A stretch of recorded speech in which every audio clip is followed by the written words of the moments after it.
जय श्री राम का नारा बोलो अब ऊंची आवाज में, भाग जाग गए भैया हमरे मोदी जी के राज में।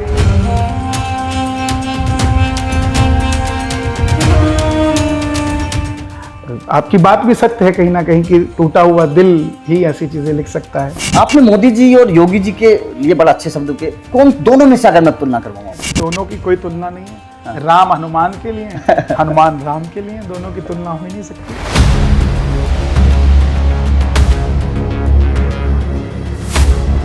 छोटी सी स्टेट है, 2.5 करोड़ लोगों की हरियाणा।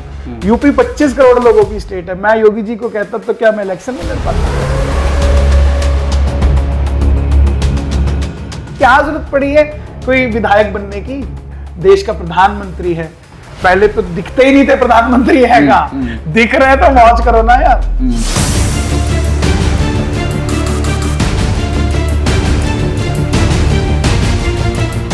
नमस्कार, मैं हूं अभिषेक त्यागी। मेरे साथ मौजूद हैं कन्हैया मित्तल जी। वैसे तो किसी पहचान के मोहताज नहीं है, क्योंकि पूरा हिंदुस्तान इनकी मधुर आवाज़ में जिस तरीके से भजन सुनता है, पूरा हिंदुस्तान जिस तरीके से इनको पसंद करता है, जाहिर तौर पर पूरे हिंदुस्तान के जन जन के दिल में कन्हैया मित्तल जी ने अपनी पहचान बनाई हुई है। और जिस तरीके से इनके भजनों के माध्यम से जो संकेत मिलते हैं, जिस तरीके से आप बात कर लीजिए कि लहरा दो भगवा लहरा दो, हरियाणा चुनाव से पहले जिस तरीके से इन्होंने आह्वान किया वो पूरे हिंदुस्तान ने सुना, हरियाणा की जनता ने सुना। वो आह्वान का असर भी हुआ, उस पर भी बात करेंगे। उसके पहले सर ने गाना गाया था कि हारा हूँ बाबा, वो भजन पूरे हिंदुस्तान में जिस तरीके से पसंद किया गया, छोड़ गया दुनियादारी, जिस तरीके से इन भजनों को पसंद किया गया, जाहिर तौर पर उसके पहले अगर मैं बात करूं तो मतलब तमाम तरीके के ऐसे भजन हैं जिन्हें कन्हैया कुमार जी के जिन भजनों को पसंद किया गया है। मेरे साथ आज मौजूद है। थैंक यू वेरी मच सबसे पहले सर आपका कि आपने हमें वक्त दिया। बहुत बहुत धन्यवाद आपका भी, और जय श्री राम सभी आपके दर्शकों को। Thank you sir. सर आपके मैं भजन सुनता हूँ, मैंने जो देखे आपके जो सबसे ज़्यादा पॉपुलर हैं या जिन भजनों को आप गाते हैं, हारा हूँ बाबा, उसके बाद में आप छोड़ गया दुनियादारी, जो मैंने आपके सुने, मतलब इन भजनों में आप जैसे आ गया मैं तेरे दर पे, इन भजनों में भावुकता नज़र आती है। आपके इन भजनों में ऐसा लगता है कि आपके मन में कुछ है जिसे आप कहना चाहते हैं, देश के सामने, जनता के सामने पहुंचाना चाहते हैं। आप अगर इन भावनाओं को देखें तो या तो इस तरीके की भावनाएं किसी टूटे हुए इंसान के अंदर होती हैं या किसी आशिक के अंदर होती हैं। आपके अंदर क्या छिपा है? देखिए, ये भावना एक उस भक्त की है जो अपने भगवान को दुनिया तक पहुंचाना चाहता है। सन 2000 से पहले खाटू श्याम जी का नाम, खाटू धाम का नाम बहुत कम लोग जानते थे। मैंने 1997 में भजन गाना शुरू किया। तब एक लक्ष्य था कि हम श्याम बाबा को दुनिया तक पहुंचाएं, क्योंकि एक दरवाज़ा है जिसके आगे लिखा है हारे का सहारा बाबा श्याम हमारा। और मुझे उससे बड़ा पॉजिटिविटी मिली और बहुत सारे काम दुनिया के हुए। उसी को लेकर मैं चलता रहा। और सन 2017 में ये भजन मैंने लिखा था, हारा हूँ बाबा पर तुझ पे भरोसा है। उस समय इसलिए लिखा था कि मैं गाना नहीं चाहता था। मैंने भगवान से कहा था कि मुझे गायन क्षेत्र में मत रखो, मैं मेरा व्यापारी आदमी हूँ, मुझे व्यापार करने दो। और मैं गाना छोड़ चुका था। लेकिन कुछ ऐसा समय मेरी ज़िंदगी में आया कि तो मैंने ये भजन को लिखा, हारा हूँ बाबा पर तुझ पे भरोसा है, जीतूंगा एक दिन, मेरा दिल ये कहता है। तो आपकी बात भी सत्य है कहीं ना कहीं कि टूटा हुआ दिल ही ऐसी चीज़ें लिख सकता है। उस समय था दिल में कि कोई चीज़ सही नहीं हो रही थी, परेशानियां बहुत थी, कुछ समझ नहीं आ रहा था कि क्या करें। तब ये भजन लिखा था हमने। और बात रही आशिक की, तो इसको आशिकी पे भी आप ले जा सकते हैं, क्योंकि इसके अंदर हमने लिखा कि तुमसे ही बाबा जीवन है मेरा, तुम बना दोगे बिगड़ी तो क्या बिगड़ेगा तेरा।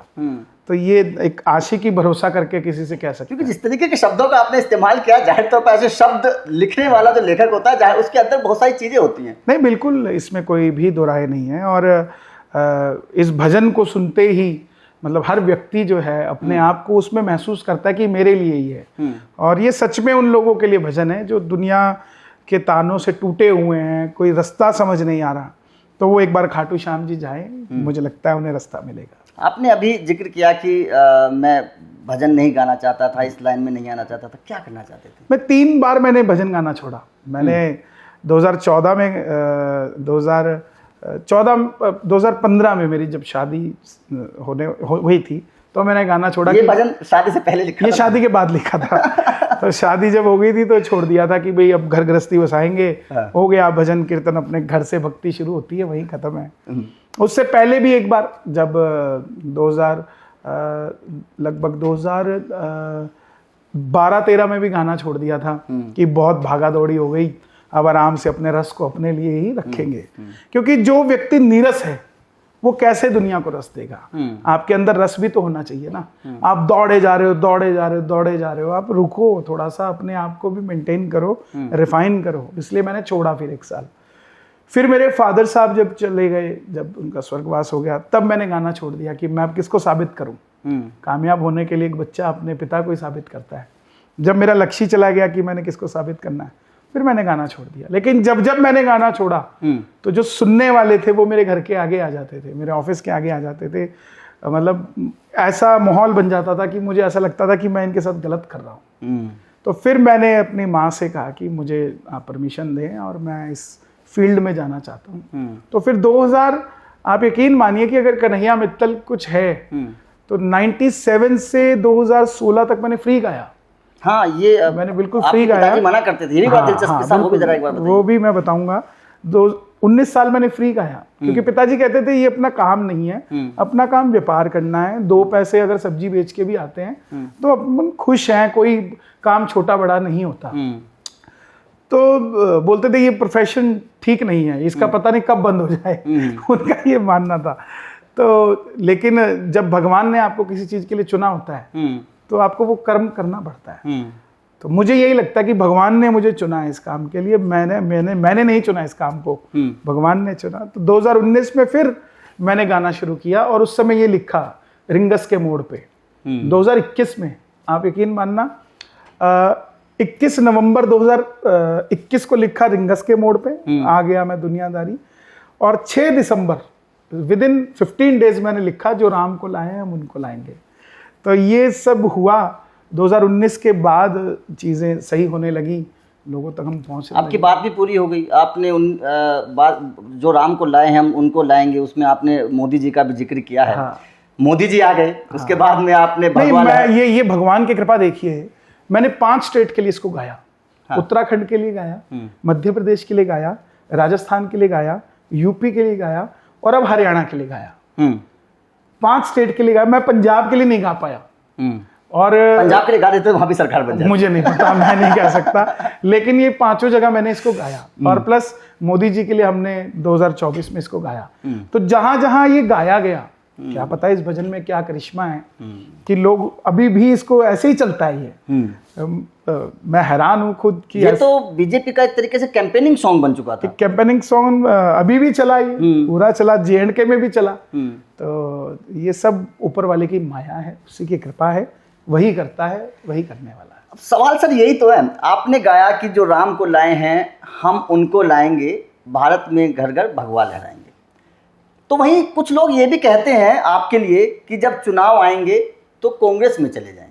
नहीं, ऐसा कुछ नहीं। चुनाव आएंगे या इस तरीके की चर्चाएं चलती। देखो, 5 रुपए का डंडा और 45 रुपए का झंडा, हाँ। एक गाड़ के कहीं भी गाड़ दो, चुनाव आए ना आए भगवा लहरना चाहिए। और बात रही कांग्रेस की, जो बातें चली, मैं फिर से कह रहा हूँ, मैंने सारी दुनिया को कहा, कहते हैं ना समझाने से चीजें कोई समझता नहीं है। जब एक बार आकलन करके बना लेता है तो वो तो उस पर टाइम खराब भी नहीं करना चाहिए। लेकिन सवाल है, उनका जवाब जरूर होना चाहिए। कांग्रेस में जाने की बात, क्योंकि मैं बचपन से भजन गाता है, मैंने कभी फिल्मी गाने नहीं गाए, ना मैंने कोई और गाना गाया। मैंने देश के लिए गाया, भगवे के लिए गाया, सिखों के लिए मैं अभी कुछ गा रहा हूँ। तो इसके अलावा मैंने कभी कुछ नहीं गाया। हाल ही दिनों में मेरे साथ बहुत सारे कांग्रेस के जो बड़े नेता हैं वो कार्यक्रमों में आते थे। जब कांग्रेस की सरकार राजस्थान में थी तब भी वहाँ आते थे। तो उनका एक ही सवाल होता था कि भाई साहब, हमें लगता है कि आपका कार्यक्रम कहीं ना कहीं बीजेपी से कैप्चर्ड है या उस पर फोकस्ड है। अगर आप बताना चाहें। वो मुझे बताना उचित नहीं लगता, क्योंकि वो अपने खेमे में काम कर रहे हैं। तो मुझे ऐसा लगता था कि जब उनके दिल का दर्द है तो कहीं ना कहीं उनको भी जोड़ा जाए। अगर राहुल गांधी जी अयोध्या नहीं गए और उनका कोई हाथ पकड़ के ले जाए तो ये कोई गलत है? नहीं। तो सिर्फ और सिर्फ इसी का ही हमने सोच के गए। ये जो टिकट विकेट की बात बनाई, ये कहीं पर भी नहीं थी, ना कहीं थी ना कहीं है। कैसे चली ये बात? क्योंकि मीडिया ने चलाई। मीडिया को लगा कि ये तो भाजपा का आदमी है, ये कांग्रेस में जा रहा तो ऑब्वियसली एक ही बात होगी कि टिकट नहीं मिली तो नाराजगी है। ऐसा कभी नहीं होता। जरूरी नहीं होता कि यही चीजें हर इंसान एक जैसा हो, हर किसी के मोटिव, हर किसी के चीजें। और अगर मुझे जाना ही होता तो मैं बाकी नेताओं की तरह रातों रात जाता, शोर मचा के नहीं जाता, सीधा वहीं दिखता जहां दिखना चाहिए था। मैंने लोगों से अपने मन की बात कही, लोगों ने कहा कि नहीं जाना चाहिए, और उसका फायदा देखो आप कितना हुआ। पूरे देश ने कांग्रेस को धर्म विरोधी घोषित कर दिया, और उसी के कारण हरियाणा में देखो आप जीत गए। नहीं, लोगों ने आपको मना कर दिया, ऐसा तो नहीं कहीं श्याम बाबा ने बचा लिया आपको? श्याम बाबा तो बचाते ही, इसमें क्या दोहराए है। लोग भी तो तुझ में राम, मुझ में राम, सब में राम समाया है। हम कैसे कह सकते हैं कि इंसान अलग है और भगवान अलग है? मैं तो सबके अंदर ही आत्मा में परमात्मा देखता हूँ। और इसीलिए आप मेरा एक भी स्टेटमेंट, कितने लोगों ने क्या नहीं कहा, जितनी अभद्रता कह सकते थे क्या कहा उन्होंने, बिल्कुल बिल्कुल। लेकिन मैंने एक बार भी किसी भी सनातनी को बुरा नहीं कहा। क्यों? क्योंकि मैं अपने ही धर्म में रह के अपने ही धर्म वालों को गलत नहीं कह सकता। दुनिया कहे, मुझे कोई फर्क नहीं पड़ता, लेकिन मैं सनातनी होकर अपने सनातनियों को गलत बोलूं तो मुझे लगता है कि हर चीज गलत है। आपने सनातन शब्द का इस्तेमाल किया, कांग्रेस की बात चल रही थी, क्या आपको लगता है कि कांग्रेस में अगर आप चले जाते 1% तो वहां पे सनातन की इस आवाज को इस तरीके से बुलंद कर पाते? क्या कांग्रेस में वो माहौल आपको नजर आता है? नहीं, बिल्कुल नहीं आता। मैं फिर कह रहा हूं, मैं कोई राजनीति करने के लिए थोड़ा जा रहा था। अगर मैं राजनीति करने जाता तो आवाज की फर्क होता। मैं तो जैसे अभी बोलता हूं ऐसे वहां बोलता। और तो क्या उतनी आजादी आपको वहां पे उस तरीके से बोलने को मिलती? नहीं, कांग्रेस में जाना, मैं ये मानता हूं कि आजादी जो नेता हैं उनके पास नहीं है, और जब जाना ही नहीं है, जब बात ही खत्म होगी तो फिर हम उस पर चर्चा क्यों करें? जब कांग्रेस में हम ना तो गए, अभी तो सिर्फ बोला था, मुझसे पहले तो लोग बदल गए। मैं तो बदला ही नहीं, मुझसे पहले तो लोग बदल गए। तो जब जाना ही नहीं है तो आज़ादी और नाआज़ादी की बात तो रहती नहीं है। आप बीजेपी के नेताओं की रैली में देखे गए हैं, कीर्तन करते हैं, आपकी जो भाषा है, जो आपका विचार है वो सनातनी विचार हैं। कभी कांग्रेस के किसी नेता के लिए रैली में कभी कुछ कार्यक्रम किया, कुछ इस तरीके का भजन गाए, इस तरीके की? मैंने उनकी रैली में नहीं गाए हैं, लेकिन कुछ मेरे मित्र हैं जो सनातन को समझते हैं और सनातन के लिए काम भी करते हैं। अब वो, चाहे आप बिट्टू जी ले लो जो बीजेपी में आ गए, उनकी विचारधारा ऐसी थी तो वो यहाँ आ गए। अभी हैं, अभी राजस्थान में आप देखिए बहुत सारे पार्षद हैं, अभी हाल ही में जयपुर के अंदर वो बीजेपी में आ गए। वो सब मेरे संपर्क में थे, कांग्रेस के पार्षद थे। वो मुझे कई बार बोलते थे हमें कि आप बीजेपी ज्वाइन करा दो। तो मेरा ये काम नहीं है। आपने तो मदद नहीं की, क्या पाला बदल? मेरा ये काम नहीं है। मैं तो सिर्फ लोगों को जागरूक कर सकता हूँ। बहुत सारे ऐसे एमएलएज हैं जो मुझे कहते हैं कि हमें बीजेपी ज्वाइन करा दो, आप हमारी बात करा दो। मेरा काम नहीं है ना, मेरा काम लोगों को जागरूक करना है। मैं क्यों किसी को लेकर बीजेपी के अध्यक्ष के पास जाऊं कि आप इन्हें भाजपा ज्वाइन करवा दो? मेरा ये काम नहीं है। आपने देखा होगा वो लेडी जो लुधियाना की थी, पार्षद थी कांग्रेस की, उसने मंच से कहा कि मैं कांग्रेस छोड़ के बीजेपी में आ रही हूँ। तो मेरा वो काम नहीं था ना। मेरा तो काम सिर्फ उसको जागरूक करना था, और मैं उसे जानता नहीं था कौन है क्या है, ऐसा कुछ भी नहीं होता। मेरा काम सिर्फ और सिर्फ इतना है कि लोगों तक भजन पहुंचाऊं, सनातन की बात पहुंचाऊं। हम संगी हैं, अंदर संघ का खून है। जो काम बैकएंड से हो सकता है वो फ्रंट में आने की जरूरत नहीं है। बीजेपी की किसी नेता से बात होती है, किसी ऊपर लेवल के बात? सबसे होती है, किससे नहीं होती? अमित शाह जी से कभी कोई बात इस तरीके से? किस तरीके की बातें होती हैं? यही होती है कि हाँ, आप अच्छा काम कर रहे हैं सनातन के लिए, हमारी गुड विशेस आपके साथ हैं, कोई आपको मदद चाहिए तो हम बैठे। जब मुझे एक बात बताओ, भाजपा के अंदर अगर मुझे राजनीति करनी होती तो कौन सा ऐसा व्यक्ति है जो मुझे मना कर देता? ये तो छोटी सी स्टेट है, 2.5 करोड़ लोगों की हरियाणा। यूपी 25 करोड़ लोगों की स्टेट है। मैं योगी जी को कहता तो क्या मैं इलेक्शन नहीं लड़ पाता? मुझे क्या मनाही थी? मैं मूर्ख था जो मैं कांग्रेस में जाके ही राजनीति करने की बात करता?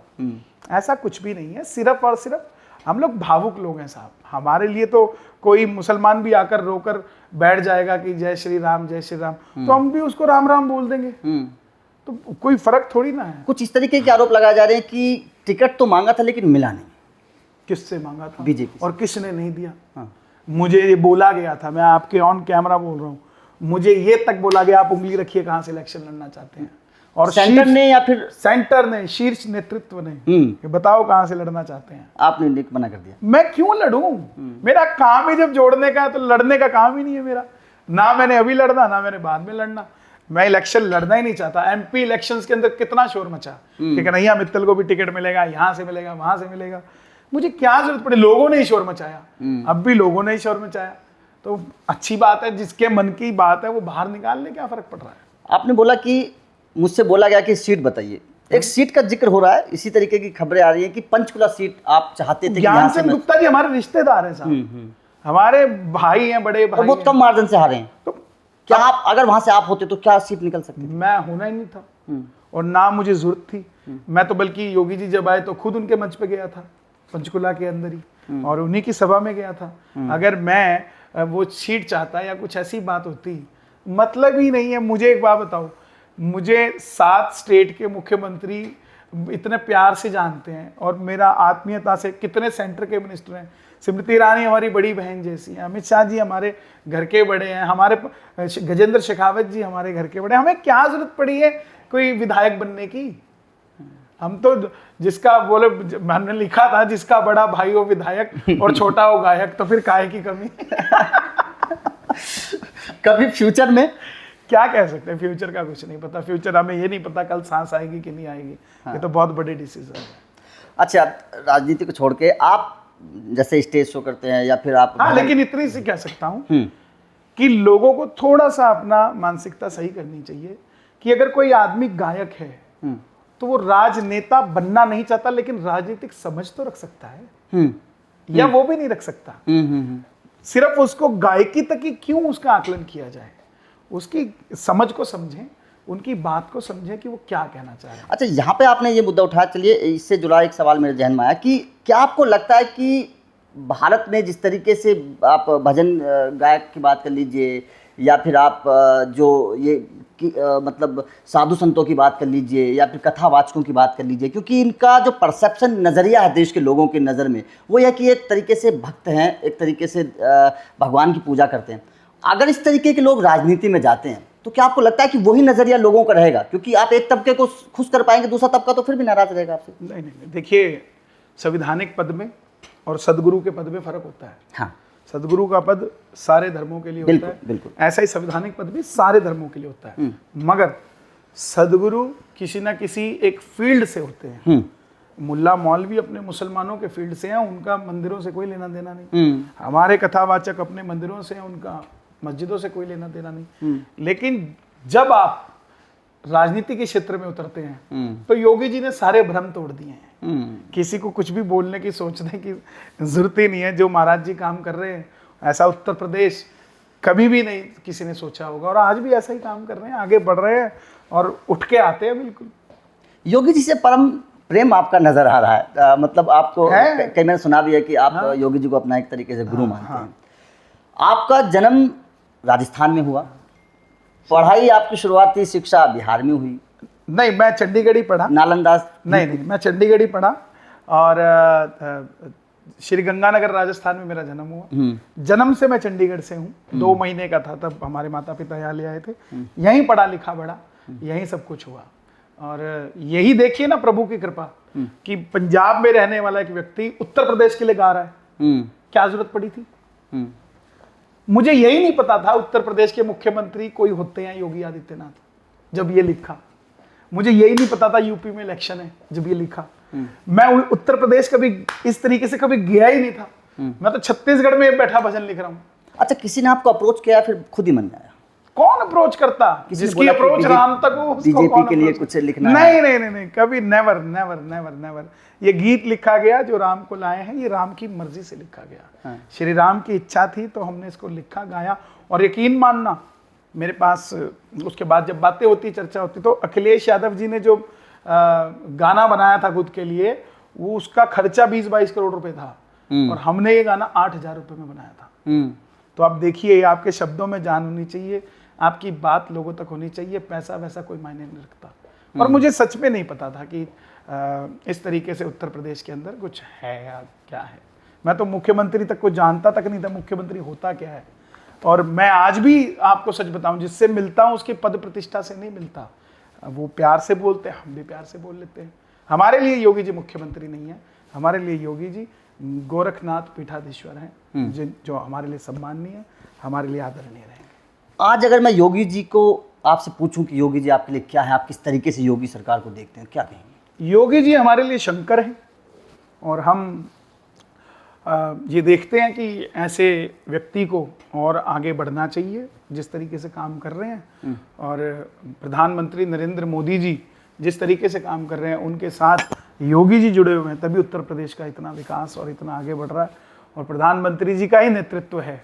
आप देखिए कि 2014 से पहले कौन सा देश हमारी तरफ देखता था और कौन से देश के प्रधानमंत्री इस तरीके से हमारा अभिनंदन करते थे, स्वागत करते थे। हम तो इंटरनेशनली जाते हैं। अभी ऑस्ट्रेलिया गए हम, जब मोदी जी ऑस्ट्रेलिया गए, उससे पहले भी मैं ऑस्ट्रेलिया गया था, जब वो गए उसके बाद भी गया। तो आपको याद होगा वहां के प्रधानमंत्री ने मोदी जी को बॉस कहा था। तो मैं जब पहले गया था तो वो मुझे कन्हैया जी कह रहे थे, मोदी जी के जाने के बाद जब मैं गया तो वो मुझे बॉस कह रहे थे। तो जब एक देश का प्रधानमंत्री कहीं जाता है ना, तो और उसका सम्मान होता है, तो वो हमारे देश का सम्मान होता है, हमारा सम्मान होता है। इसको कोई क्यों नहीं समझता। आज देखो आप अमेरिका जाते हैं तो किस तरीके से गाड़ियां, किस तरीके से वहां के राष्ट्रपति खड़े हो जाते हैं।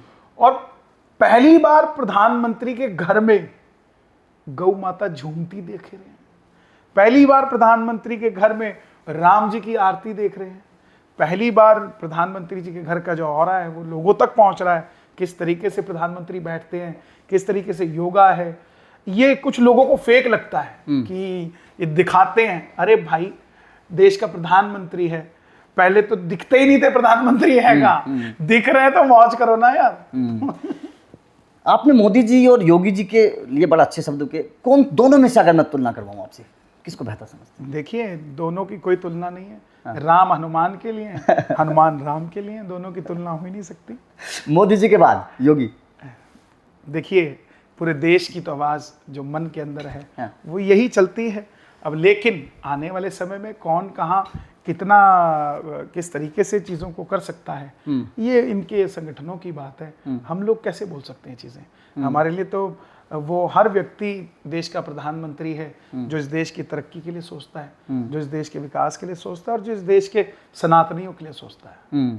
कुछ गुनगुनाएंगे क्योंकि मोदी और योगी जी की आप बात कर रहे हैं, बीच में थोड़ा सा मैं दो लाइनें सुना तड़का लग जाए तो मजा आ जाए। मैं सुना देता हूँ। मुझे 2 लाइनें याद आ रही है, तो 2024 में भी हमने गाई थी। जय श्री राम का नारा बोलो अब ऊंची आवाज में, भाग जाग गए भैया हमरे मोदी जी के राज में, भाग जाग गए भैया हमरे योगी जी के राज में। जय श्री राम का नारा बोलो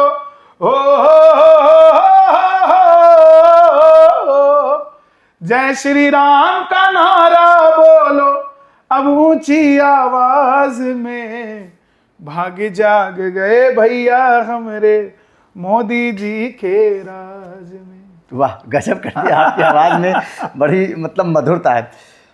आपने बहुत अच्छे शब्दों का इस्तेमाल किया, भाग जाग गए मोदी जी के राज में। बिल्कुल पूरा हिंदुस्तान आज इसी तरीके की बातें कर भी रहा है। लोगों का एक सवाल होता है, अगर मैं राजनीति से हटकर बात करूं, कि कन्हैया मित्तल जी एक आम परिवार से उठकर आए हैं, ज़मीन से उठकर आए हैं, शुरुआत में पैसे भी नहीं लेते थे। आज कन्हैया मित्तल जी की कमाई कैसे होती है? राजनीतिक मंचों पर आप जाते हैं, किस तरीके से कमाई करते हैं? क्या पार्टियां किस तरीके से आपको पैसे देती हैं? देखिए, क्या होता है, इस सब के अंदर एक इंसान की मेहनत होती है। बिल्कुल। और हर चीज़ की वैल्यू इस देश के अंदर लगती है, देश के हर जगह लगती है। कोई आदमी मारुति 800 खरीद पाता है तो वो मर्सिडीज को गालियां नहीं देता, जो मर्सिडीज खरीद पाता है वो मारुति को घटिया नहीं कहता। तो ये मानसिकता है हर किसी की। जो लोग ये जानना चाहते हैं कि हम क्या कमाते हैं, कैसे कमाते हैं, किस तरीके से कमाते हैं, तो जिस तरीके से दुनिया कमाती है उसी तरीके से हम भी कमाते हैं। और चीज हमारे नो डाउट 8 से 10 लाख रुपए हैं, हम लोग लेते हैं, इसमें कोई किंतु परंतु नहीं है। लेकिन उसके साथ साथ हम लोगों के बहुत एक्सपेंसिव्स भी हैं, जो इतनी वीडियोस बनती हैं, ऑडियोज बनते हैं, बहुत सारी चीज़ें होती है। कई बार अब बंदा देखता है कि हम चंडीगढ़ रहते हैं, तो वो देखता है कि कल का इसका कार्यक्रम दिल्ली है, तो चंडीगढ़ से तो दिल्ली 250 किलोमीटर है, तो इतने पैसे किस चीज़ के ले रहा है। हमने 6 महीने पहले कहा है कि हम 6 महीने बाद दिल्ली आएंगे, उससे एक दिन पहले हम चंडीगढ़ से आ रहे हैं कि बेंगलोर से आ रहे हैं, ये किसी को नहीं पता।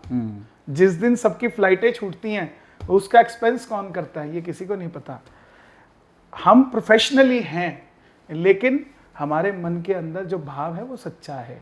एक पंडित जी भी जो हम उन्हें दक्षिणा देते हैं या जो वो मांगते हैं, किसी भी मंदिर के अंदर कोई पंडित जी अगर तनख्वाह पे ही बैठे हैं, उनका भी परिवार है, वो कम में उनका गुजारा चल रहा है। मैं तो ये कह रहा हूँ कि उनकी भी तनख्वाहें बहुत ज्यादा होनी चाहिए, जिससे कि उनका परिवार भी चले और अच्छे से चल सके। तो जो लोग जानना चाह रहे हैं हम लोग कितना चार्ज करते हैं, वो हमारी पूरी टीम है, उनसे बात करें। मैं भी सरेआम बोलता हूँ, हम लोग ये लेते हैं, लेकिन उसके साथ खर्चे हैं, जो लगते हैं वो लगते हैं सर। 8 से 10 लाख रुपए आपने बताए, बीजेपी वाले ज्यादा देते हैं, कांग्रेस वाले ज्यादा देते हैं? जो कार्यक्रम कराता है वो देता है साहब। कारोबारी? हाँ, जो कारोबारी कराते हैं, जिसका मन है। हाँ। हमने किसी को जोर जबरदस्ती नहीं की कि हमें ही यहाँ पे बुलाना चाहिए या हमें ही बुलाओ। जिसका मन है वो बुलाता है, जिसका नहीं है, डाटा फ्री है, यूट्यूब चलता है, सुने जाओ साहब। हमें हिलाओगे तो, किसी को भी चीज़ को आप बुलाओगे हिलाओगे तो उसका खर्चा है, चाहे कोई भी हो। बहुत सारे लोग हैं जो इन सवालों का जवाब नहीं देते। अब बड़े बड़े कथावाचक हैं, आप तंबू लगाओ, बुला के दिखाए कोई गरीब आदमी, कोई कथावाचक पैसे नहीं लेता, लेकिन कोई गरीब आदमी बुला के दिखाए, कन्हैया मित्तल जाएगा। मेरी छोड़ो, आप जो नहीं लेते पैसे, चलो हम तो वी आर प्रोफेशनल, जो नहीं लेते उन्हें बुला के दिखाओ गरीब के घर में, 7 दिन की कथा करके दिखाओ गरीब के घर में। नहीं हो पाता। हर चीज का एक दायरा बना हुआ है। हर चीज हमसे अपेक्षा लोगों को इसलिए है कि हम भक्ति भजन करते हैं। हाँ, हर चीज का एक कोटा होता है। हम लोग जाते हैं, गरीबों के घर भी जाते हैं, क्यों नहीं जाते? वहाँ भी सेम चार्जेस होते हैं? क्यों होते हैं? कैसे देंगे वो सेम चार्जेस, कैसे दे पाएंगे? इसीलिए जाते हैं। हम 26 साल से हर मंगलवार हमारे ट्राई सिटी में, जो मेरी शुरुआत थी, हम घर घर में जाके कीर्तन करते थे। आज भी हर मंगलवार हम उसी चीज को करते हैं। हर किसी के घर फ्री ऑफ कॉस्ट, दरबार, साउंड, म्यूजिशियन, सब कुछ फ्री जाता है और हम करके आते हैं। तो जो लोग बिना जानकारी की बात करते हैं, उन्हें जानकारी भी लेनी चाहिए, ये जरूरी है। एक विवाद आपका जुड़ा था अमाउंट को लेकर, आपके पीए की ऑडियो भी वायरल हुई थी कि पंजाब में मुस्लिम कलाकारों को नहीं जाना चाहिए माता के दरबार में, उनको इतनी जानकारी नहीं। वो क्या विवाद था, थोड़ा सा उस पर देखिए। भजन, कीर्तन, संकीर्तन, जागरण और कार्यक्रम और आयोजन और महोत्सव, ये सब अलग अलग हैं। हमने जागरण पंथ की बात छेड़ी थी। हमने आयोजन, महोत्सव, कीर्तन, भजन, ये एक डिफरेंट चीज है। आपको किसी से कुछ सुनना है, वो एक अलग चीज है। लेकिन एक जागरण पंथ, जैसे हमारा हवन होता है, जैसे हमारी व्यासपीठ है, ऐसे ही ये जागरण है माता रानी के, जिसमें डल दी जाती है। अब सनातनी की डल तो सनातनी पकड़ेगा। अब जो जिस धर्म में जिस चीज की वर्जित है, जो चीज वो है ही नहीं, तो आप उसको, गऊ खाने वाला कैसे गऊ माता की पूजा करेगा? उसको कैसे आप गऊ माता के भजन सुनोगे? कभी भी नहीं गाएगा, वो गाता ही नहीं है। वो जैसे ही गाएगा लोग सवाल करेंगे, तेरी समाज के लोग खाते हैं तो क्यों गा रहा है? ऐसे ही जागरण एक पंथ है। सुबह तारा रानी की कथा होती है, उस तारा रानी की कथा को सुनाया जाता है। उसको सुनाने वाला कोई मुसलमान नहीं होता है, उसको सुनाने वाला कोई सनातनी होता है। जब जागरण बुक होता है, आप जब कीर्तन, आयोजन, सिंगर बुक करते हो, तो आपको उसको एडवांस देना पड़ता है। लेकिन जब जागरण बुक होता है, उसमें हल्दी और चावल दिए जाते हैं, जो एक सनातनी अपने घर के मंदिर में रखता है, जिसके लिए वो उसके लिए वो बद्ध होता है कि जब तक उसके घर में वो डल है, ना वो शराब, ना वो मछली, ना वो मांस, ना वो कुछ नहीं सेवन कर सकता। और दूसरी चीज, आंधी आए, तूफान हो, इवन आपके घर में डेथ भी हो जाए, तो भी आपको वो जागरण करके आना पड़ेगा। अब इतनी सारी चीजें सनातन के अंदर हैं और वो सनातनी निभा रहे हैं, और उसी को किसी और से जागरण करा रहे हैं दूसरे धर्म से, तो क्या वो संभव है? क्या वो सही है? क्या वो लगेगा? इतनी सी बात थी। अब उसको क्योंकि पंजाब में गाने वाले कई मुसलमान कलाकार हैं, तो उनको लगी कि वो जागरण भी करते थे। हाँ, वो जागरण भी करते थे, लोग उन्हें बुलाते भी थे, तो उनको लगी कि भाई ये तो हमारे विरुद्ध बोल रहा है। मैं किसी कलाकार के विरुद्ध नहीं बोलता, मैं जब भी बोलता हूँ धर्म के लिए, पंथ के लिए और सही चीज के लिए बोलता हूँ। मेरा किसी से कोई निजी बैर नहीं है, मेरा किसी से कोई निजी दुश्मनी नहीं है, ना मैं किसी के लिए गलत सोचता। मैं तो ये कहता हूँ कि सर्वे भवन्तु सुखिनः, सुखी बसे संसार सब, दुखिया रहे ना कोई, ये अभिलाषा भक्त की बाबा पूरी होए। मैं किसी के लिए बुरा नहीं बोलता, मैं सिर्फ ये कहता हूँ कि जो चीजें सही हैं उनको करना चाहिए। हमारी व्यासपीठों पे एक दिन मुसलमान आकर बैठ जाएंगे, उस दिन हम क्या करेंगे? उस दिन हम ये वेट करेंगे उस समय की। तो चीज़ों को सही करना चाहिए। आप साज बजाते हो, क्या इशू है? लेकिन आपको जो गाते हो, क्या इशू है? अब आप सूफीज़म को जागरण में गाओगे तो वो लगेगा जागरण आपको? आप जागरण के अंदर अल्लाह अल्लाह गाओगे, वो लगेगा? बहुत सारी क्लिप्स हैं, मैं सुना देता हूँ आपको। मुसलमान सिंगर जागरण में जाके गाते हैं अल्लाह, तो उनको समझना चाहिए ना। वो इस धर्म की कदर नहीं करेंगे तो कैसे बात बनेगी? इस वक्त एक मुद्दा डासना का आपने सुना होगा, बड़ा चर्चा में है। यति नरसिंहानंद वहाँ पर मंदिर के संत हैं, उनको लेकर अभी चर्चा चलेगी। उन्होंने एक पैगंबर को लेकर बयान दिया था, उसके बाद में अगले दिन रात को 10,000 के आसपास जो बताई जा रही संख्या मुस्लिम लोग पहुँच जाते हैं। इस मुद्दे को आप किस तरीके से देख रहे हैं? देखिए, इसमें कोर्ट है, पुलिस है, उन पे मेरे ख्याल मुकदमा भी दर्ज हुआ है। हमारे अंदर एक कमी है। क्या कमी है? कि जब हमारे धर्म के खिलाफ कोई बोलता है ना, तो हमारे धर्म के लोग एकत्रित होकर इस तरीके से खड़े नहीं होते। हालांकि उस पर मुकदमा भी होता है, केस भी दर्ज होता है, लेकिन वो खड़े नहीं होते। क्यों? क्योंकि वो अपने संविधान पे भरोसा करते हैं, वो अपनी न्यायपालिका पे भरोसा करते हैं, हिंदू धर्म वाले। अब जिस तरीके से उनके खिलाफ 10,000 मुसलमान वहां खड़े हो गए, अब वो यही दिखा रहे हैं ना कि हमें तुम्हारे संविधान पे भरोसा नहीं है, हमारे तुम्हारे कानून पे भरोसा नहीं है। तो अब ये देश के अंदर जो मुल्ला मौलवी बैठे हैं, क्या अब उनको नहीं बोलना चाहिए कि भैया तुम थोड़े शांत रहो? हमारे यहाँ उसी टाइम हमारे सनातन के संत खड़े होते और बोलते हैं। शंकराचार्य जी ने कितनी अच्छी बात बोली, जिस समय राम मंदिर की बात चली और चली, सब बोले ना, अपने धर्म के लिए बोले। तो यही सवाल बांग्लादेश में भी जो हुआ, उसमें भी मेरे से कईयों ने सवाल पूछे कि आपका क्या कहना है। अब बांग्लादेश के अंदर मुसलमानों ने हिंदुओं को मारा, तो इस देश के अंदर जो मौलवी बैठे हैं, क्या उनको मैसेज नहीं डालना चाहिए था वहां के मुसलमानों के लिए? लेकिन तब भी यहाँ के सनातनियों ने मैसेज डाला, यहाँ के कथावाचकों ने मैसेज डाला। तो यहाँ के मुल्ला मौलवियों का कर्तव्य क्या है, वो भी तो इस बात को बताए। क्या उनको संविधान पे भरोसा नहीं है? क्या उनको कानून पे भरोसा नहीं है? ये चीजें बहुत अखरती हैं। क्या आपको लगता है वास्तव में हिंदुओं के साथ गलत हो रहा है? मंदिर में प्रसाद में कभी मिलावट हो जाती है, कभी सरेआम ही। ये क्या है? ये कोई तरीका है? ये आप आस्था के साथ खिलवाड़ कर रहे हो। ये बहुत इससे गंदा कुछ नहीं हो सकता। आपने एक भजन भी गाया, लहरा दो।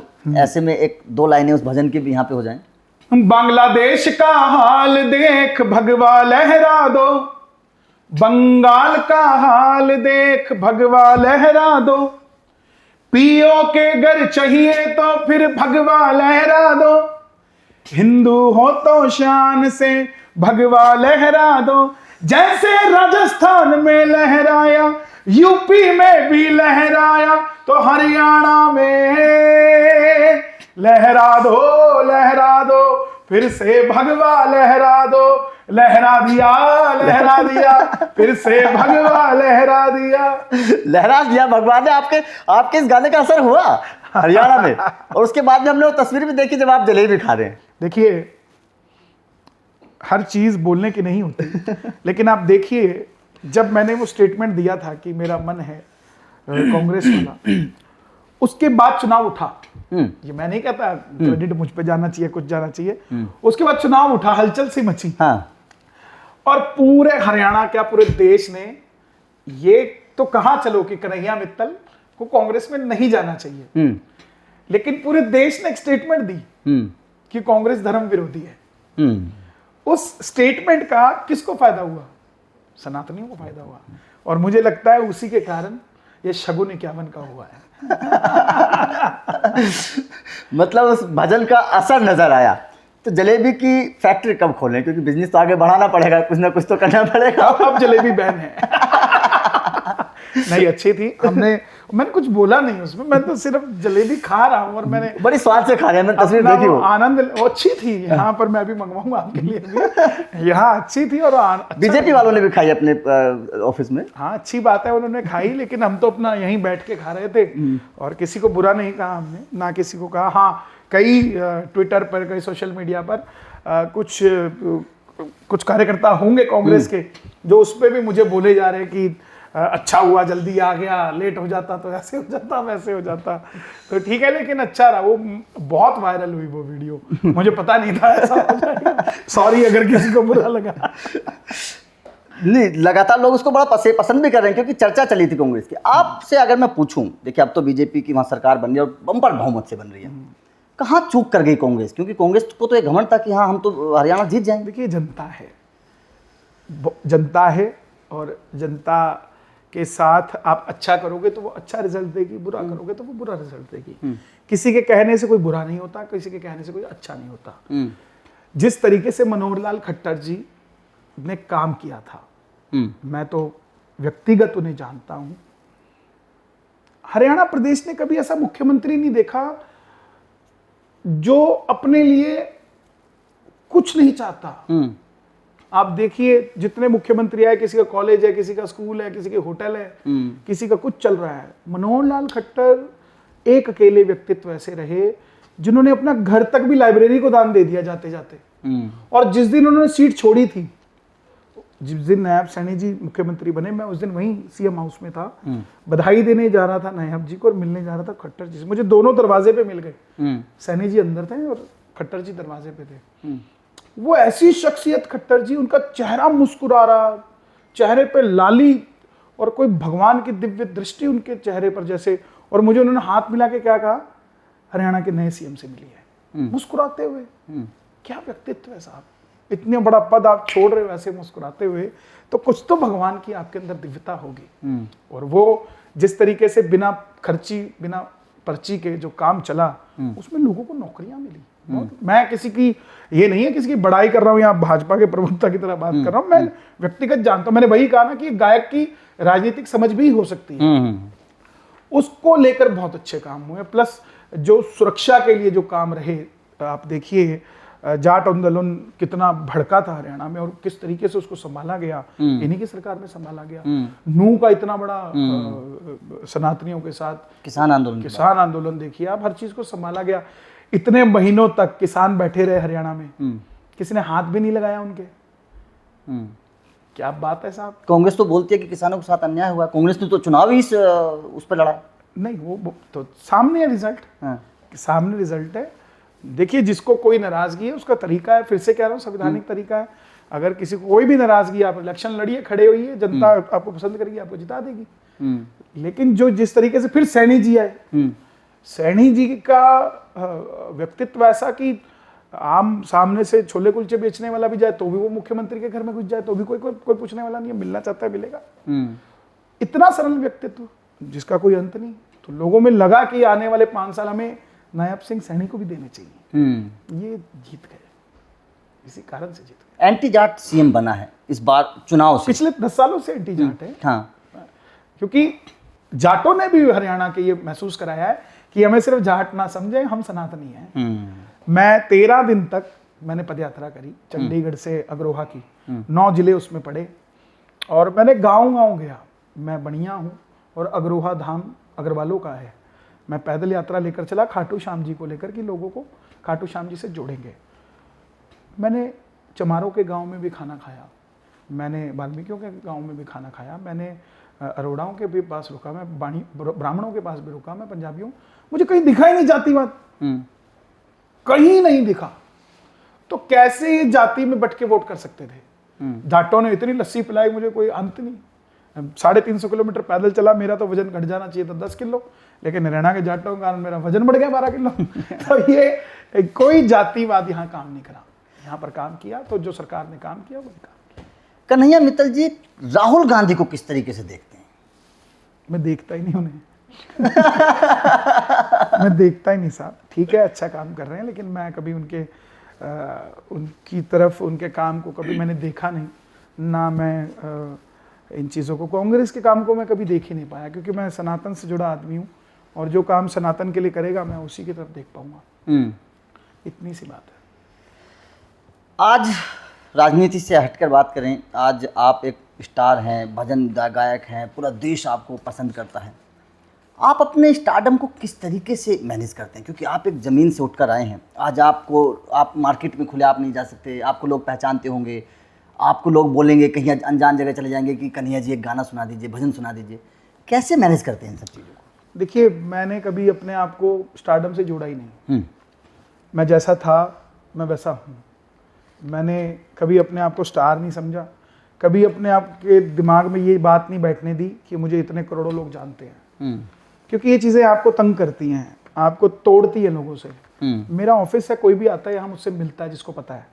बात रही मार्केट में जाने की, तो वहाँ भी लोग प्यार करते हैं और जहाँ जाते हैं पहले बताना पड़ता है, कहानी ऐसी हो रखी है, तो वो इस तरीके से उस चीज़ों को मैनेज कर लिया जाता है। लोगों का प्यार है, हर जगह मिलते हैं और इससे बढ़कर कोई कमाई नहीं होती इंसान की।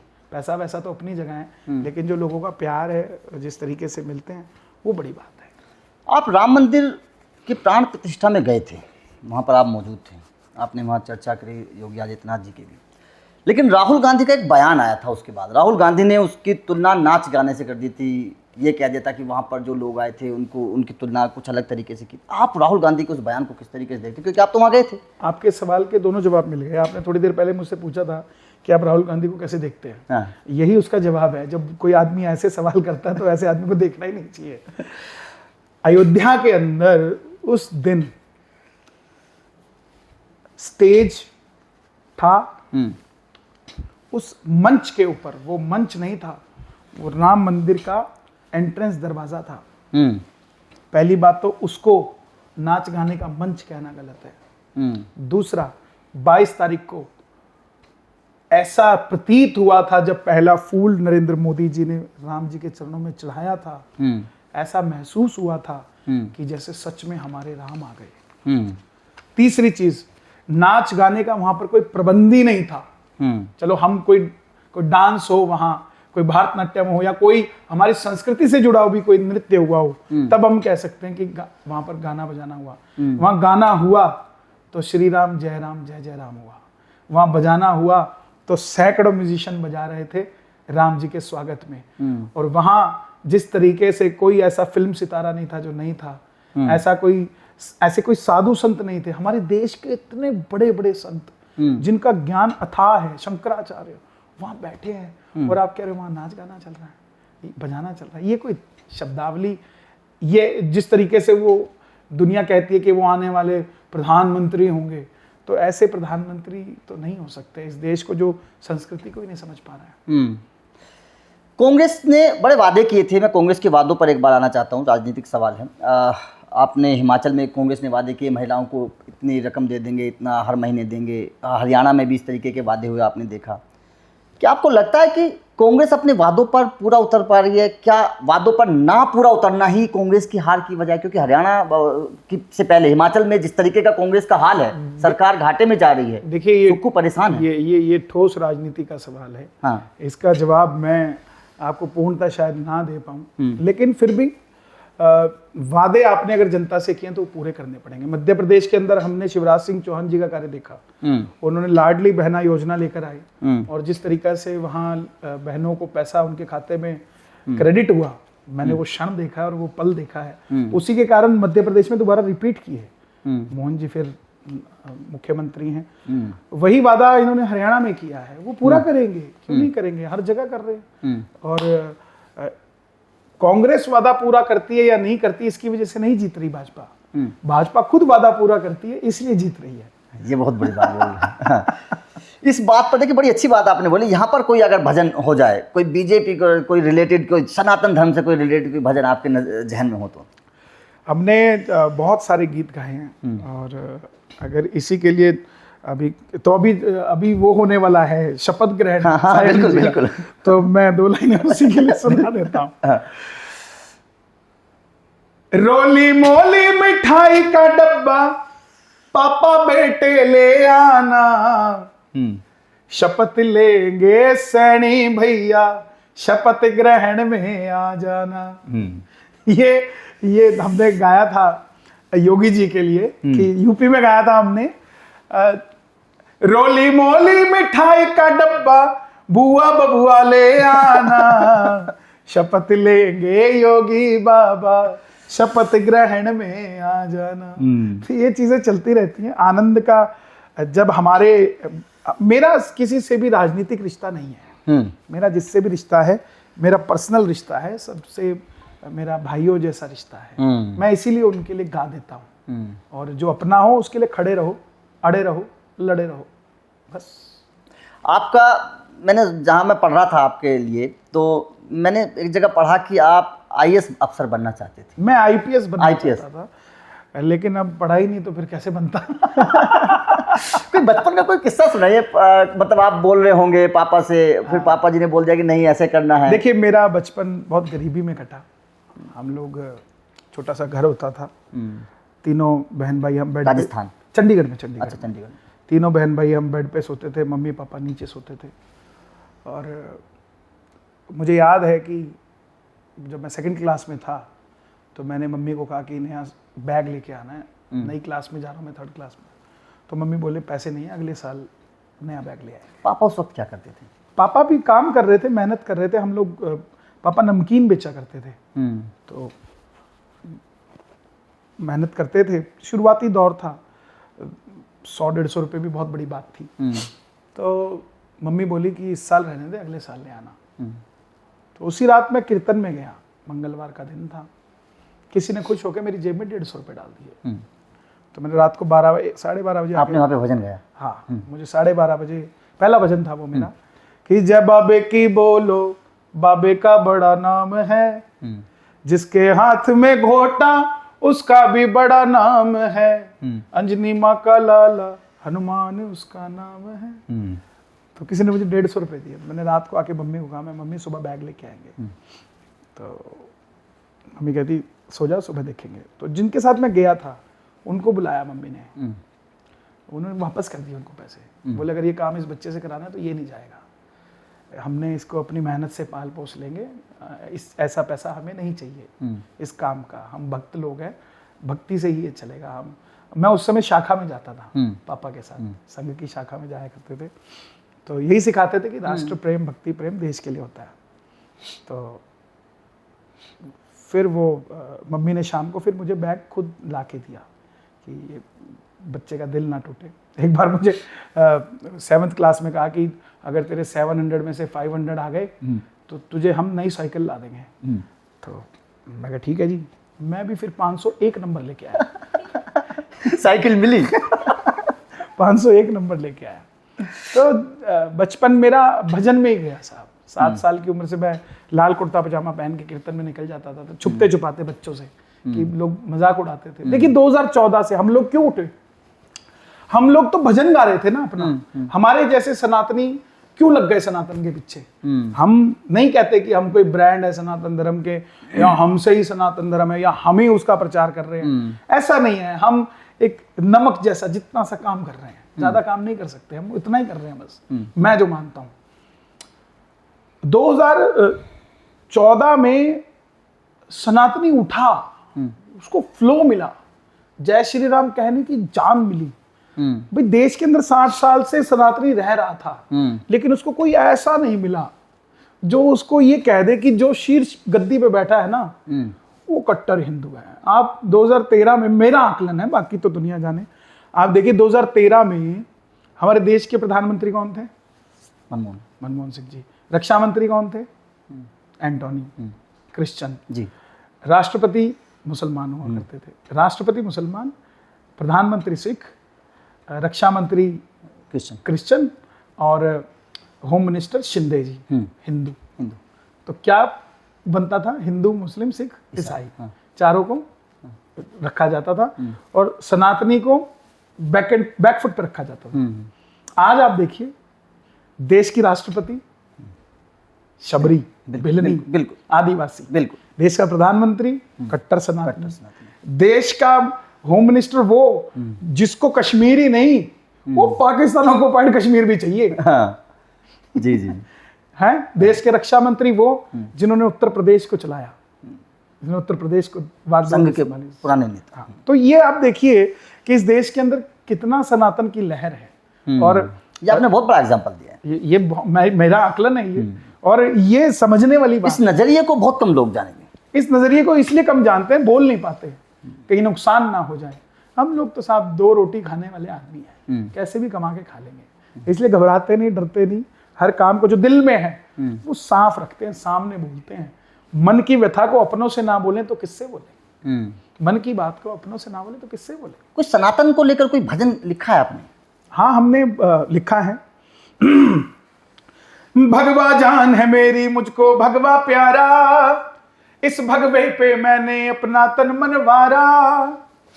कब तक जातियों में यूं ही बढ़ते जाएंगे, ऐसे कैसे कट्टर हिंदू हम कहलाएंगे, गजब। ऐसे कैसे कट्टर हिंदू हम कहलाएंगे। सोने की चिड़िया कहते थे भारत देश को, हर कोई आया इसको लूट करके ले गया। अब दिल्ली में सोने का शेर बैठा है, ऐसे कैसे कोई आके आंख दिखाएगा। आया भगवाधारी यही देश चलाएगा, हो आया भगवाधारी यही देश चलाएगा। इस तरीके के शब्द बोलते हुए डर नहीं लगता आपको? झूठ है तो डर लगेगा, सच है तो क्यों डर लगेगा। एक इंसान जो समर्पित है अपने राष्ट्र को, अपनी भक्ति को, हाँ मेरा व्यवसाय है, लेकिन मैं अंदर से मैला नहीं हूं। व्यवसाय किसका नहीं है। एक फौजी भी अगर सरहद पे खड़ा है तो वो भी तनख्वाह लेता है, वो भी अपनी आवाज उठाता है कि मेरी भी तनख्वाह बढ़नी चाहिए, इस कमीशन में इतना तनख्वाह होनी चाहिए। एक पुलिस वाला भी खड़ा है, उसकी भी तनख्वाह है। आप कैसे किसी के राष्ट्र प्रेम को, देश प्रेम को पैसे से जोड़ सकते हो यार? नेवर। काम करिए, भगवान आपको तरक्की देगा, आपको सुख सुविधा देगा। आपके मन में ईर्ष्या नहीं होनी चाहिए। कोई आदमी साइकिल पे चल रहा था, अगर आज वो मर्सिडीज में चलने लग गया तो आपको ईर्ष्या क्यों है?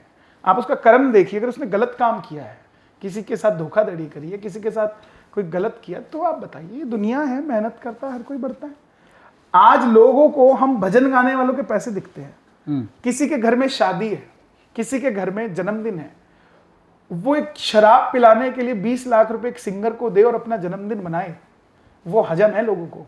लेकिन वो अपने बच्चे का जन्मदिन भजन कीर्तन से बनाए और किसी आदमी को 7-8 लाख रुपए दे, वो हजम नहीं होता। ये किसकी सोच हो सकती है? ये लोग तय करें। हरियाणा तो जीता जीता बीजेपी का ग्राफ जो है जम्मू कश्मीर में बढ़ा है। आपने चुनाव के नतीजे देखे? बड़ा नहीं, बहुत बड़ा था ही नहीं कहीं। बिल्कुल बिल्कुल, मतलब बहुत उम्मीद से ऊपर है। किस तरीके से देख रहे हो? क्या आपको लगता है कि एक दिन जम्मू कश्मीर में भी भगवा लहराएगा? भगवा लहर चुका है, लेकिन आप ये सोचिए कि हरियाणा के अंदर जातियां हार गई, धर्म जीत गया। हाँ बिल्कुल।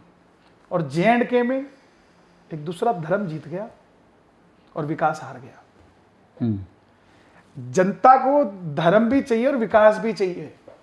सिर्फ विकास से काम नहीं चलने वाला और सिर्फ धर्म से भी काम नहीं चलने वाला। ये जम्मू एंड कश्मीर ने दिखा दिया कि वहां पर जो ज्यादा बहुसंख्यक है उन्होंने अपने अपने नेता चुन लिए। और कांग्रेस की 6 सीटें, इसीलिए वहां पर श्रीनगर में बीजेपी की कम जीत हुई और जम्मू में पूरी जीती। कश्मीर में कम है। कश्मीर में कम है, जम्मू पूरा जीते हैं। और जम्मू क्योंकि हिंदुओं का तो वहां पे हिंदुओं ने एक तरफा बीजेपी वोट किया। जम्मू में धर्म जीत गया। हाँ। जम्मू में सनातन धर्म जीत गया और श्रीनगर में कोई और धर्म जीत गया। भाई इतना ही सोचने वाली बात है। लेकिन उमर अब्दुल्ला का बयान आया है, बड़ा दिलचस्प बयान। उन्होंने बोला है कि बेशक सरकार हमारी बनेगी लेकिन हम मोदी जी के साथ मिलकर काम करेंगे। तो काम तो करना ही पड़ेगा ना। कैसे बिना मोदी जी की तो जरूरत डोनाल्ड ट्रम्प को भी है। ये तो अपने ही देश में है। वो वहां भी प्रेज करे जा रहे हैं, यहाँ तो अपना ही देश है। बिल्कुल तो मोदी जी की जरूरत किसको नहीं है। और ऐसा नेता बड़े विरला मिलता है, पता नहीं कब तक रहेंगे। अब तो वो सोचते हैं तो दिल दहलता है कि कैसे होगा। शायद ये 40 साल की उम्र में देश के प्रधानमंत्री बन जाते तो मजा आ जाता। आज हिंदू राष्ट्र शायद हो जाता। हिंदू राष्ट्र है ऑलरेडी, जो भारत में पैदा हुआ वो हिंदू ही तो है। आप कैसे कह सकते हो कि हिंदू राष्ट्र नहीं है? हिंदू राष्ट्र ही है। हाँ, टप्पा लगना देरी लग जाएगा। कब तक? जल्दी लगेगा, जब भी भगवान चाहेंगे। अच्छा, एक आपके अगर जीवन को मैं देखूं, एक और दिलचस्प पहलू है कि आपने वकालत भी की है। नहीं, मैंने वकालत नहीं करी। मैंने म्यूज़िक किया और म्यूज़िक को सीखने की कोशिश की, लेकिन सीख नहीं पाया। अच्छा। बहुत बार कोशिश करी कि म्यूज़िक को सीखूं, संगीत को सीखूं, सीख नहीं पाया। कहीं लिखा हुआ था कि आपने शायद वकालत भी की, इसलिए मैं बोलूँ। नहीं, मैंने वकालत नहीं की। मैं वकालत कर ही नहीं सकता, क्योंकि मैं झूठ नहीं बोल सकता। ये आप बहुत बड़ा सवाल खड़ा कर रहे हैं देश के वकीलों। नहीं, देश के वकील हमारे दोस्त हैं, हमारे भाई हैं सारे। और सच और झूठ तो एक बात बताओ, एक व्यापारी भी 17 रुपए का सामान खरीदता है और वो बेचने वाले को ये कहता है भाई साहब ये तो 15 का ही आया है, इसीलिए आपको 19 का लगाया या 17 का लगा रहा हूँ या 18 का लगा रहा हूँ। बिना झूठ बोले तो कोई भी काम आप तो व्यापारी भी हैं वैसे। बिना करे आप काम ही नहीं कर सकते। तो झूठ बोलने का ये तात्पर्य नहीं कि वो पूरी कम्युनिटी झूठ बोलती है, ऐसा कुछ नहीं है। काम को करने के लिए हर चीज करनी पड़ती है। तो मैंने संगीत सीखने की कोशिश करी, लेकिन गॉड गिफ्टेड था, नहीं सीख पाया। चलते चलते एक सवाल मैं आपसे और जानना चाहता हूँ। आने वाले वक्त में कुछ और चुनाव हैं, क्या आपको लगता है कि जैसे अभी हरियाणा में भगवा लहराया है, महाराष्ट्र आने वाले और भी चुनाव हैं, क्या लगता है कि वहाँ भी भगवा लहराएगा? लहराएगा नहीं, ज़रूरत है। दिल्ली लहराना बहुत। और क्या संदेश देना चाहते हैं आप देश को? मैं सिर्फ यही कहना चाहता हूँ कि हम अगर सनातन की बात करते हैं तो हमें दूसरे धर्मों के विरुद्ध ना समझा जाए। कोई भी सनातनी अगर बात कर रहा है अपने धर्म की, तो उसको दूसरे धर्म का विरोधी ना समझा जाए। सच्चा सनातनी वही होता है जो अपने धर्म की बात करे। वो सनातनी नहीं होता जो मस्जिदों के सामने उल जलूल बककर आए, बोलकर आए, उसे सनातनी नहीं समझा जाता। अपने धर्म की बात करो, अपने झंडे को नीचा मत होने दो, अपने धर्म को छोटा मत होने दो। कोई छोटा करे तो फिर उसको कहो कि इतिहास के पन्ने खोल ले, पता लग जाएगा छोटा कौन और बड़ा कौन है। लड़ाई का विषय नहीं है, ये पढ़ाई का विषय है। पढ़ना पड़ेगा सनातन को अगर आगे बढ़ना है। और दिल्ली, महाराष्ट्र, जहाँ भी हमें वो सरकारें चाहिए जो सनातनियों का साथ दे। हमें वो कतई नहीं चाहिए जिनको अयोध्या में नाच गाना दिखता हो, जिनको कुछ और दिखता हो। बस। आपने इतिहास की बात करी, चलते चलते कुछ अगर इतिहास की कुछ कहानियाँ, कुछ किस्सा आप दर्शकों को बताना चाहें ताकि लोग थोड़े से जागरूक हों। मैं भी अजमेर जा रहा हूँ 13 तारीख को। दुनिया उसे अजमेर शरीफ कहती है। अभी मैं घर के बाहर खड़ा था तो एक अम्मा आई, कोई थाली में चादर रखी हुई थी हरे रंग की, बोली कुछ दे दे, मैं अजमेर जा रही हूँ, वहाँ अल्लाह ताला से तेरे लिए मांगूंगी। तो मैंने उसको 100 रुपये दिए। मैं बोला माई वहाँ दुर्गा माता का भी मंदिर है, तो अजमेर तो जा ही रही है, वहाँ चढ़ा दियो, मैया से मांग लियो, अल्लाह ताला पता नहीं मुझे देंगे कि नहीं देंगे, क्योंकि मैं मैया जी को मानता हूँ। तो वो मुझे वापस दे गई। बोली मैं नहीं जाऊंगी। तो यही कहना चाहता हूँ कि जिस अजमेर शरीफ की हम बात करते हैं उसका इतिहास पढ़े। पृथ्वीराज सिंह चौहान को उसी के कारण कहाँ जाना पड़ा था और क्या हुआ था। ज़्यादा नहीं बोलूँगा, आप पढ़िए, आपको समझ आ जाएगा। तो आपने सुना, कन्हैया मित्तल जी हमारे साथ थे। आपने सुना किस तरीके से पूरी बात खुलकर कन्हैया मित्तल जी ने रखी है। आप हरियाणा चुनाव की बात कर लीजिए, जम्मू कश्मीर के चुनाव की बात कर लीजिए, योगी जी को लेकर, उस भजन को लेकर जिन्होंने गाया, लहरा दो भगवा लहरा दो, तमाम तरीके की बातें बताई। आपका इस वीडियो को लेकर क्या कहना है? कन्हैया मित्तल जी के इन बयानों को लेकर, इनके विचारों को लेकर क्या कहना है? कमेंट करके ज़रूर बताइएगा। अच्छा लगा हो तो वीडियो को शेयर जरूर करिएगा, और जैसा कि कन्हैया मित्तल जी कहते हैं कि बुरा लगा हो तो इग्नोर करिएगा। Thank you very much.